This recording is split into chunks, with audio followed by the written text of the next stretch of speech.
Жауапкершілік пен табандылық әрбір жас азаматтың парызы. Сөз жоғары инженерлік технологиялық колледждің 3-ші курс студенті Ғазиз Нұрсәтке беріледі. Нұрсәт Ғазиз Орал қаласындағы жоғары инженерлік технологиялық колледжінің студенті, Қазақстан Республикасы колледждерінің топ 100 студенті республикалық жобасының жеңімпазы. Ол қазіргі таңда ветеринар мамандығы бойынша білім алып жатыр. Нұрсәт Ғазиз мал шаруашылығына, ауыл өміріне бала кезден қанық болып өсті. Атасының жанында жүріп, төрт түліктің бабын табуды ғана емес, емін табуды да үйренді. Қазір Нұрсәт атасының жолын қуып, ветеринар мамандығы бойынша білім алуда.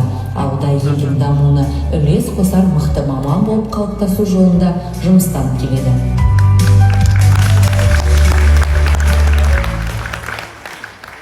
Қайырлы күн, құрметті Нариман Төреғалиұлы, құрметті форумға қатысушылар және дамудың прогрессивті жолында жаһанның кез келген көшін бастауға дайын тұрған жайықтың жалынды жастары. Мен жоғары инженерлік технологиялық колледжінің ветеринария мамандығының студентімін. Қазіргі таңда Қазақстан колледждерінің үздік 100 студенті жобасына қатысып, жеңімпаз атанып, Батыс Қазақстан облысының намысын қорғау мен үшін үлкен мәртебе болды.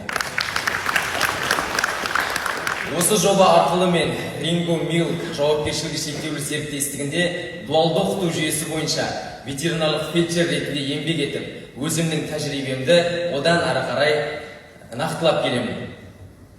Мен колледжді кездейсоқ таңдаған жоқпын. Себебі менің ойымша техникалық және кәсіптік білім ол елдің ертеңгі алтын деңгейі болып табылады. Бүгінгі колледжде оқу мен үшін тек білім мекемесі ғана емес, ол өмір мектебі болды. Мұнда мен өз саламды терең игеріп қана қоймай, еңбекке, табандылыққа, жауапкершілікке үйрендім. Мен мамандықты жай таңдаған жоқпын. Себебі ветеринария ол ата-бабамнан дарыған мамандық. Себебі атам үлкен шаруашылықта қожалық иесі болды. Сол атамның жолын қуу менің бала кезгі арманым болып табылды. Ветеринария бұл тек жануардың саулығы емес, ол өз еліміздің агроөнеркәсіп саласының дамуына үлес қосуымыз. Менің азаматтық борышым деп білемін. Ветеринария бұл тек жануардың саулығы емес, бұл халықтың денсаулығы, елдің азық-түлік қауіпсіздігі.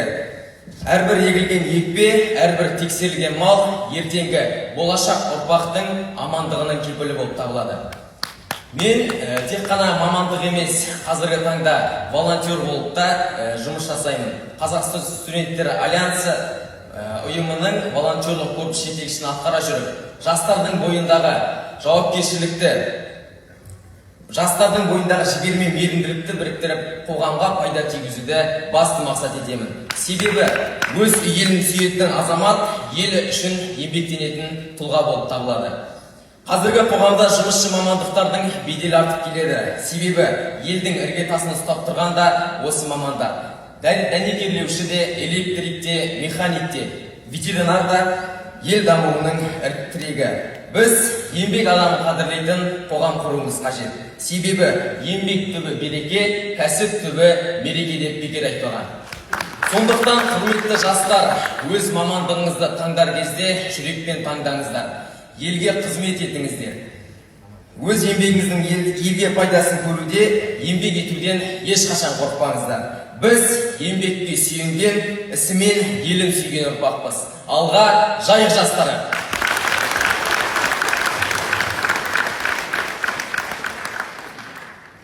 Ғазиз баламызға қысқаша қосайын. Мына мамандық дұрыс таңдаған күнде кеше мен халықпен кездесуге Теректі ауданына, Покатиловка ауылына бардым. Мен ол жігітті 23 жылдан бері келем, осы облысқа тағайындалғанымызды.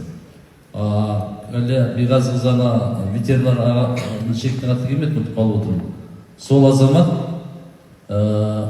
қаладан Покатиловка ауылына көшіп барды.